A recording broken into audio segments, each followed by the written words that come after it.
I'm a believer that this team's going to win the national championships. The rivalries, it's up there on top of the list, man. And if we allow them to devalue it, we lose a lot of what makes college football special. Don't let them do it. Don't let them devalue what it means to you. And welcome into Juck on Bucks. Appreciate you so much for joining me. I apologize. I know we usually do lives on Friday, guys. Today, I've got to take my brother up to get surgery on his knee. He just had it on his shoulder. We're getting old, man. The boys are getting old. But the wife's out of town. I got to take him. So no live show today, but I'm here. That's what counts. We were doing a live show recently, and being that it's the off season and this month in particular is really slow for Ohio State news. We talk a lot of recruiting, but not a lot of news. So I was kicking around with you guys on a live show, potential topics we could talk about on the show. Got some good suggestions out of that, one of which was the show we did earlier this week on the coach's recruiting power rating. Today, we do the most, well, it wasn't worded like this as a suggestion, but the most disappointing Ohio State Buckeyes in the modern recruiting era. It was worded as bust, but I don't want to say that because not all these guys were busts. Some of them had fine careers, but disappointing versus the fanfare, the ratings, the expectations, for whatever reason, academic, injury, off the field stuff. They just didn't come anywhere close to living up to the hype that we thought. And it's personal, right? This is my list, which, some of these guys you might have attached on more to coming out of high school and thought maybe this guy was a bigger bust to you personally, more disappointing to you personally. So we're going to go over that in a minute. But first, I want to weigh in on something. Now, I was listening to Menace. My guys over there were talking about a Jack Sawyer interview with Ben Roethlisberger, and they posted a poll question based on that interview. So Jack gave an interview with Ben Roethlisberger, and in this, Ben asked him about, does the national championship win Trump losing in the game?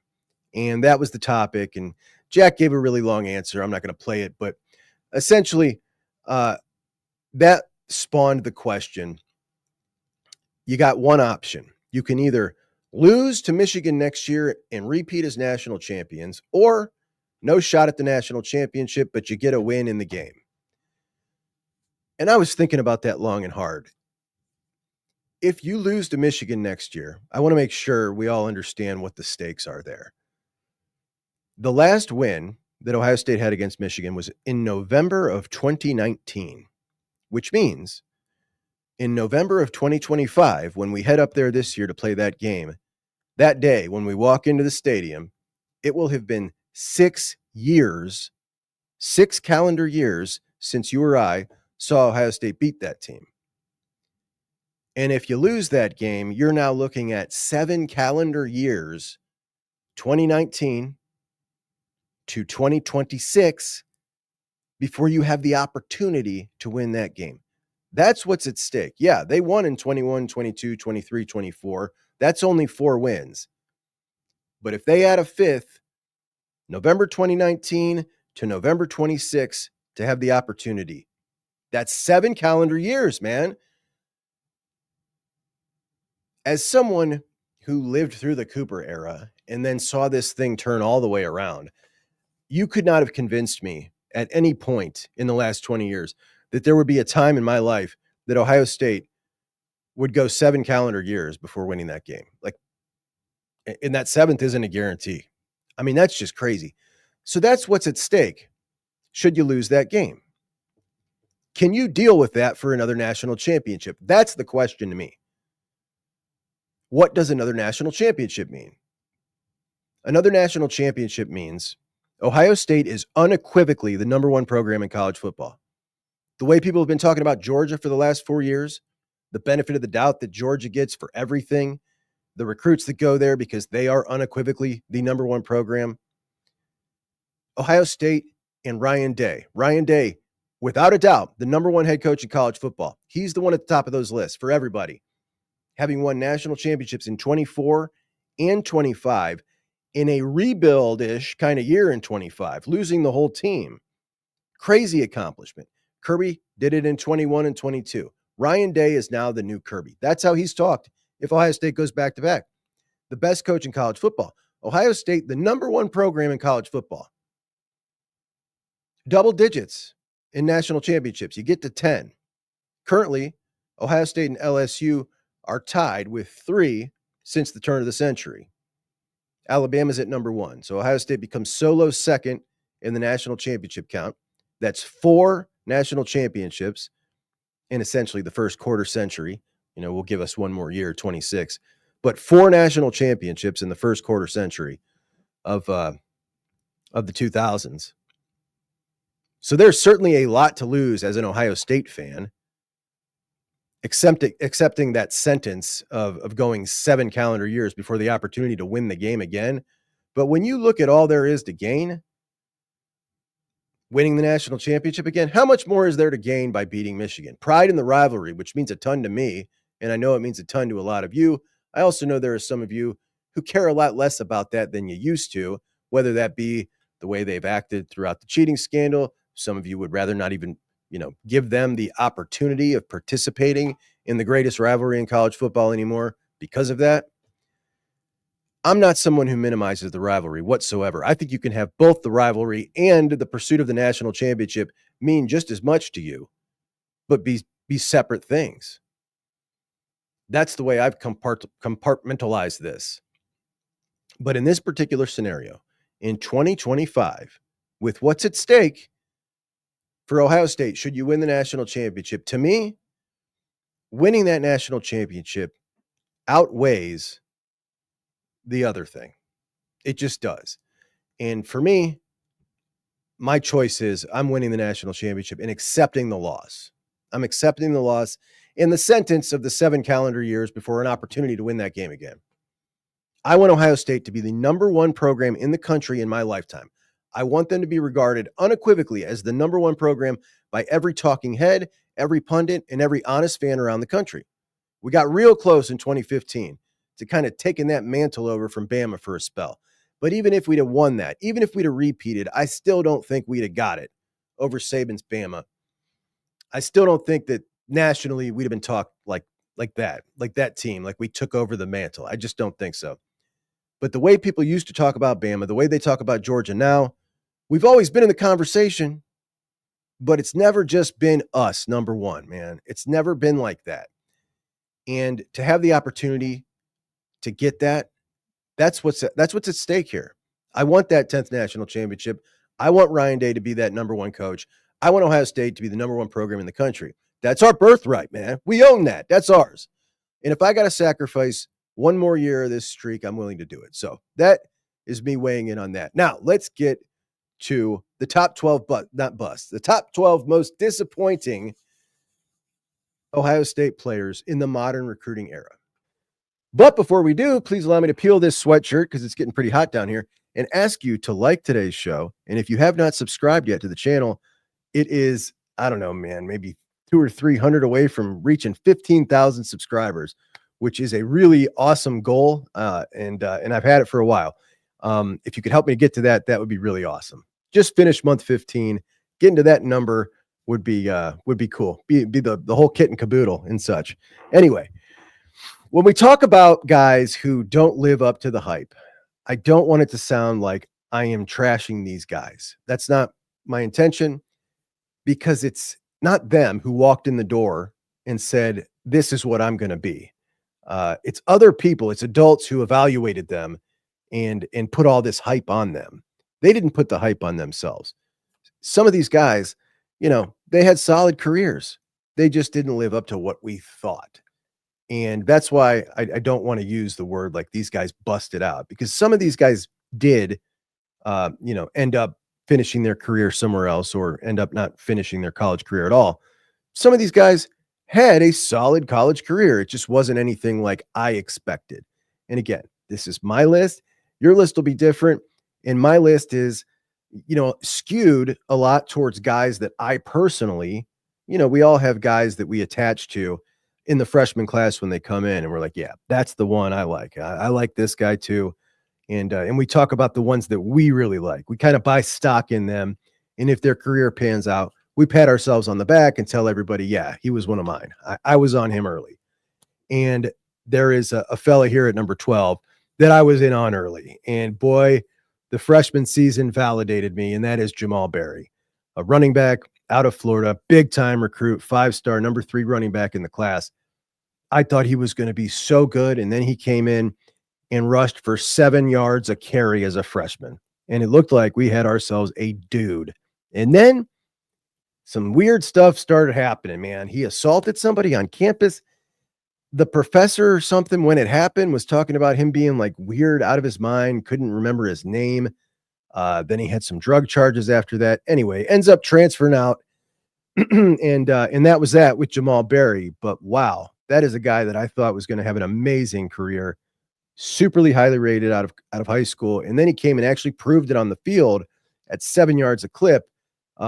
Obviously a big one for me. So that's my number 12. I'm going to throw in 2 accomplished Ohio State backs in here with him, both from Florida as well. Guys that I thought would be a heck of a lot better than they ended up being, and ended up having, fine Ohio State careers, but not to the level that I thought. One of them, Maurice Wells.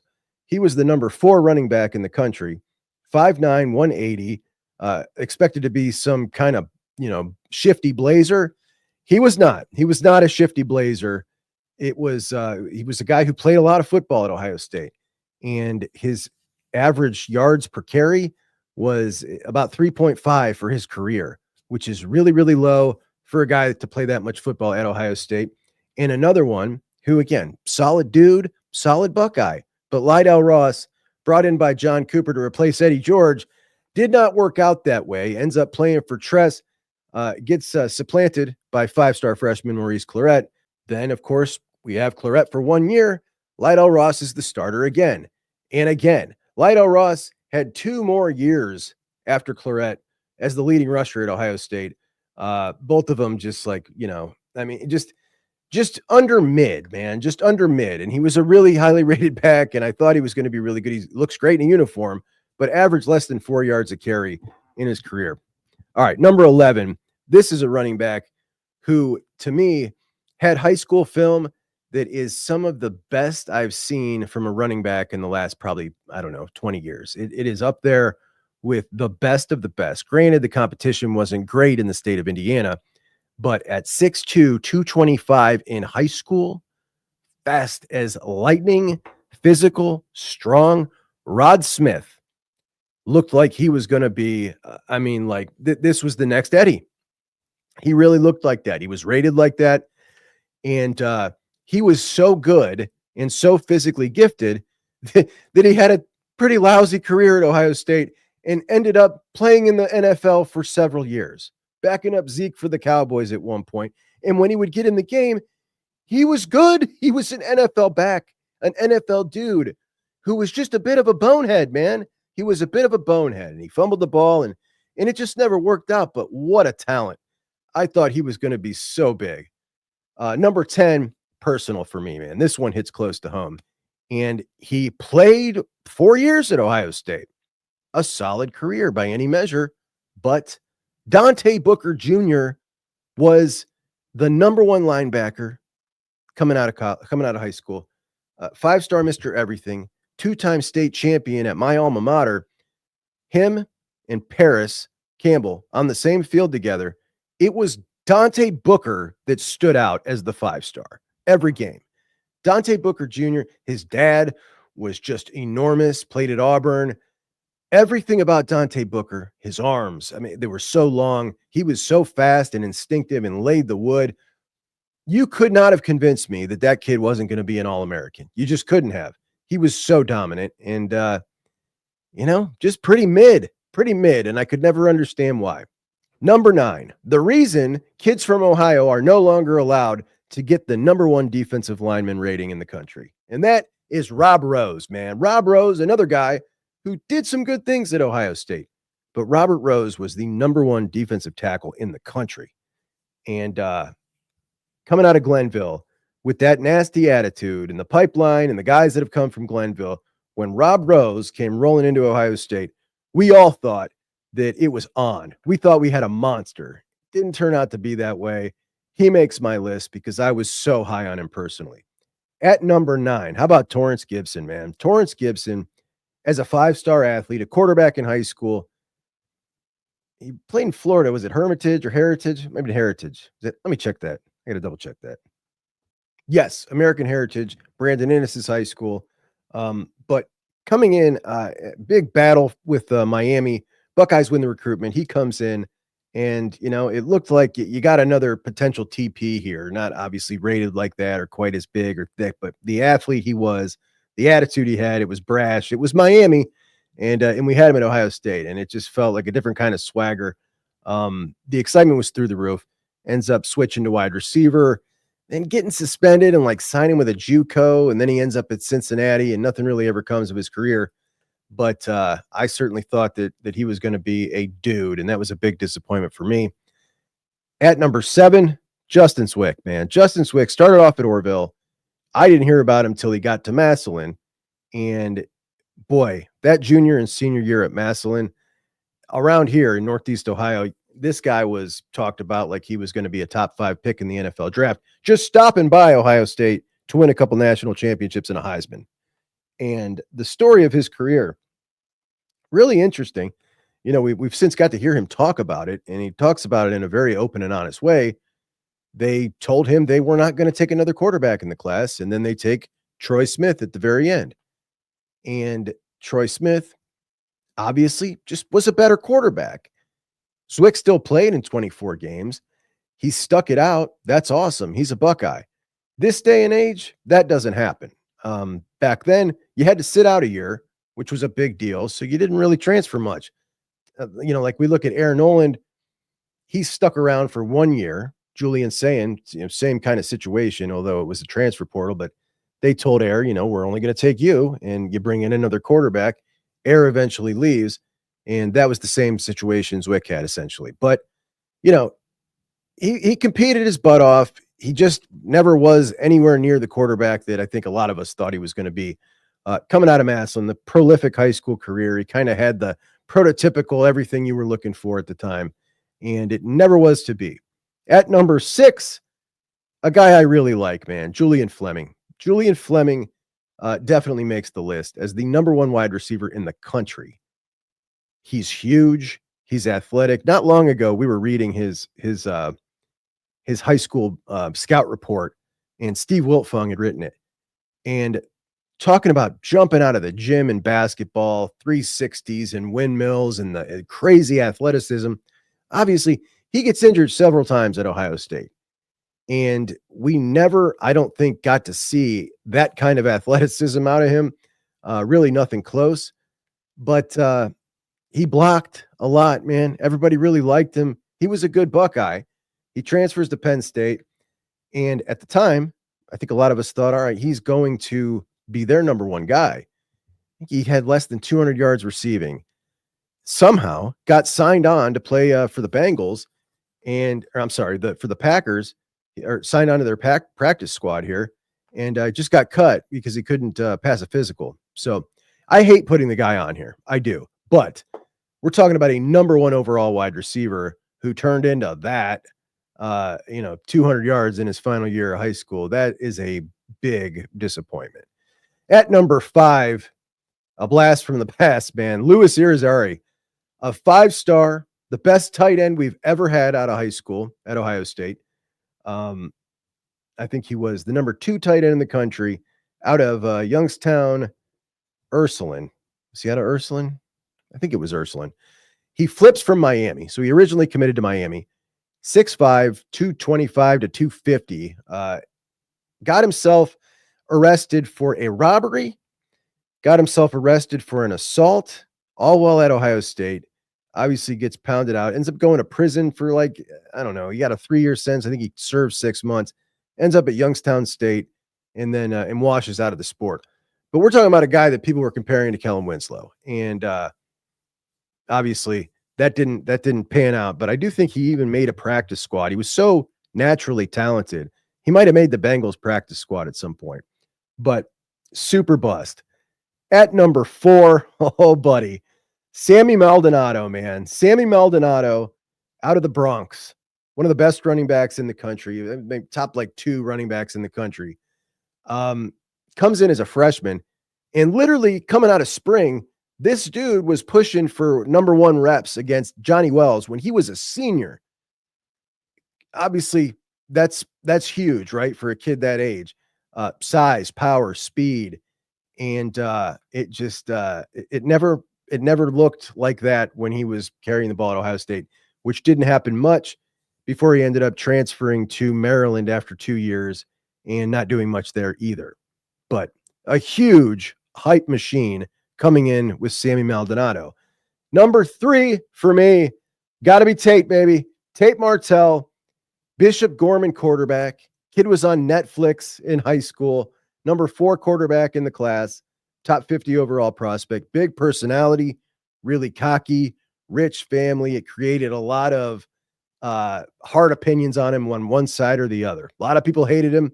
A lot of people loved him. Now, he was a small dude, and he had a bit of a weak arm. I couldn't understand the hype, but I figured that there are so many educated people that I must just be missing something. I just must be missing it. And if they want him at Ohio State, maybe he's that dude. When Justin Fields was considering leaving Georgia because it was clear Jake Fromm was entrenched as the starter, he entered the transfer, well, not the transfer portal, but he was talking about transferring.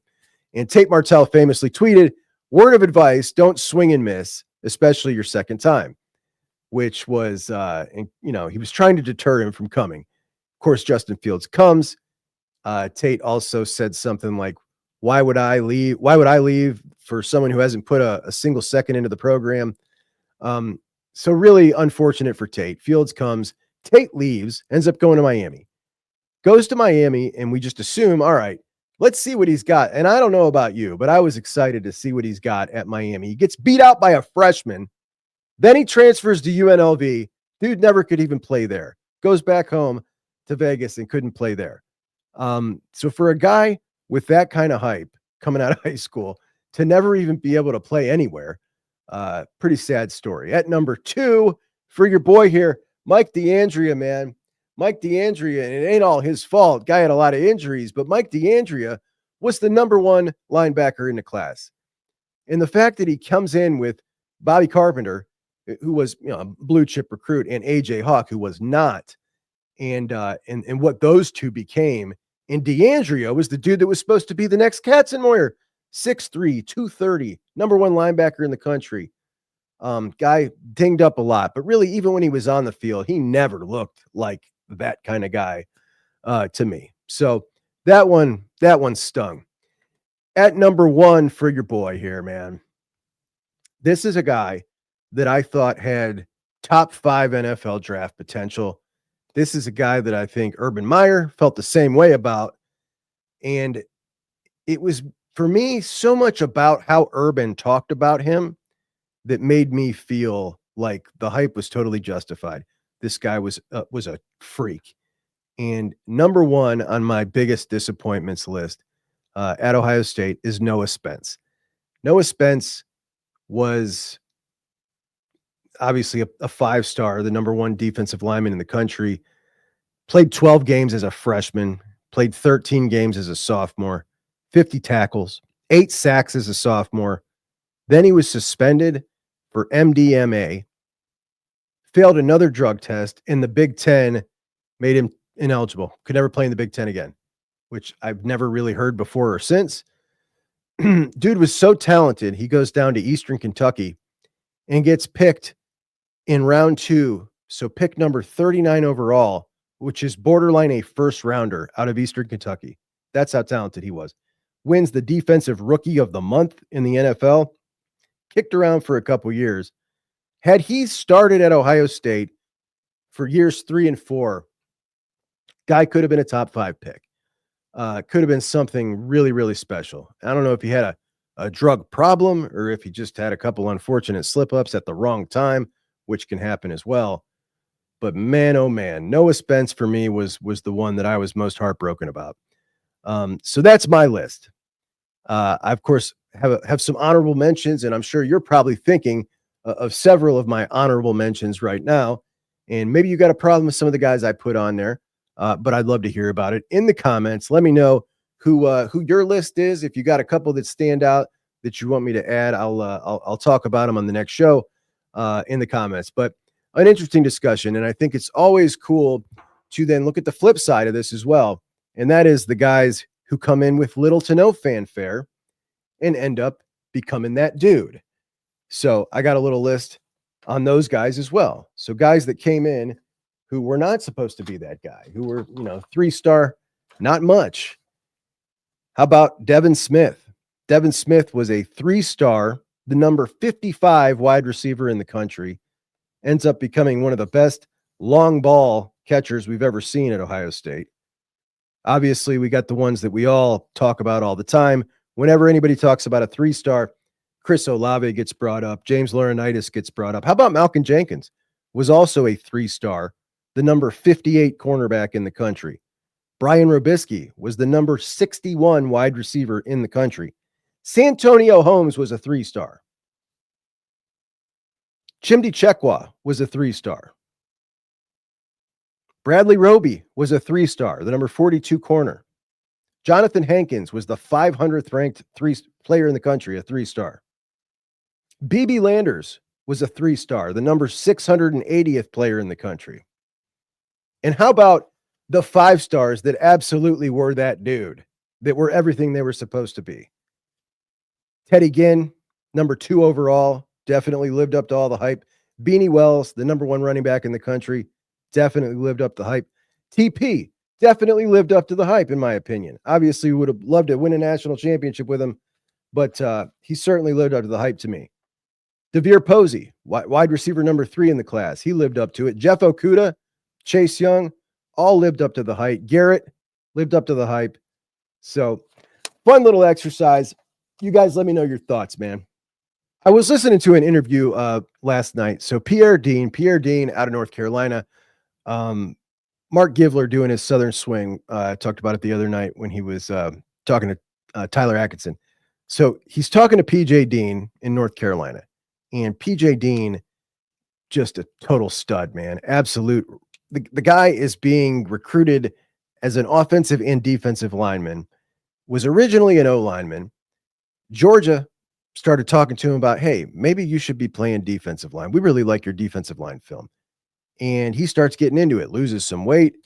Now, Ohio State's Tyler Bowen was originally recruiting him at Virginia Tech, comes to Ohio State, starts recruiting PJ Dean at Ohio State as an offensive lineman. Then he tells Ohio State he's thinking about defensive line. Ryan Day says, okay, we'll cut up your tape, cuts it up, loves it, and says, all right, I'm making it my mission now. That's what he's telling PJ Dean, making it his mission. So RD all the way in on recruiting him under the defensive line. The kid's smart. He's mature. 3 visits, just his final 3, not taking any more officials. Georgia, South Carolina, Ohio State. He said he tries to be perfect. He doesn't care if he gets yelled at because his mom wants him to be perfect and he's used to it, and that's what he wants. They came up, were blown away by the Ohio State visit. They didn't expect it. They love the togetherness. The culture is now selling the program to the guys. And if the culture is selling to the guy, it's the kind of guy you want. And PJ Dean is definitely that. And he is an animal on the field. Now, he could see himself playing for Larry Johnson. RD all the way in on this. And we obviously need help on the defensive line here. I think it's a real good sign for the Buckeyes. This dude is a baller, and it looks like he's a Buckeye lean right now. His brother just graduated from Georgia, got a real, closeness to that program. But the way he was talking about Ohio State, I don't know, man. It sounds like he's pretty enamored with Ohio State. And the only reason that the Buckeyes are in on him like this is because of Tyler Bowen, even though he's going to be playing on the defensive line. Tyler Bowen does it again. And when we look at the defensive line recruiting, there isn't anybody in the class yet. It's the biggest need on the team. Young, impact defensive tackles and defensive ends. And we're going to go over probably next week or maybe even the weekend show, the 12 most wanted recruits in this class still out there on the board for the Buckeyes. I think 4 of them are going to be defensive linemen out of those 12, a third of those guys. And PJ Dean, he'll definitely be one of them. This guy is a big deal, and it's looking like it's leaning towards the good guys. And Larry has really lucked out with this one. He really has, because this is just kind of fell into his lap. This guy was going to be an offensive lineman, and now it's just like, okay, Larry, here you go.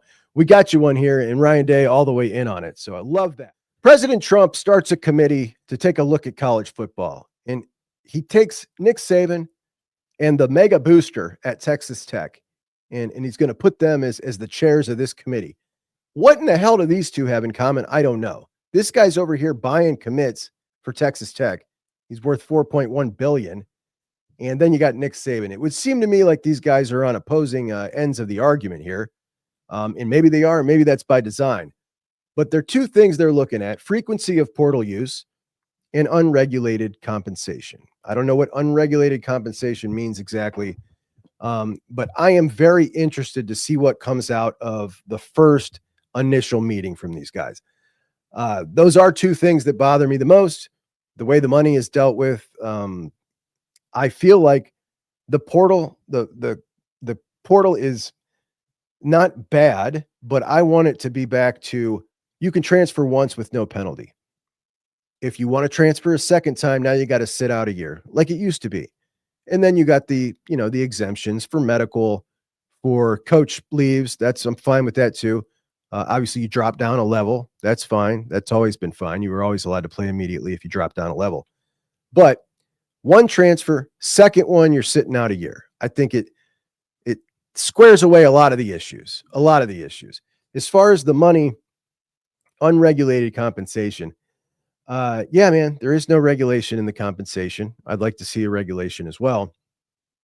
You got the clearinghouse coming up. I'm really excited to see when that gets taken to court the first time. The clearinghouse, if you get any NIL deal over $600, you now have to run it through the clearinghouse.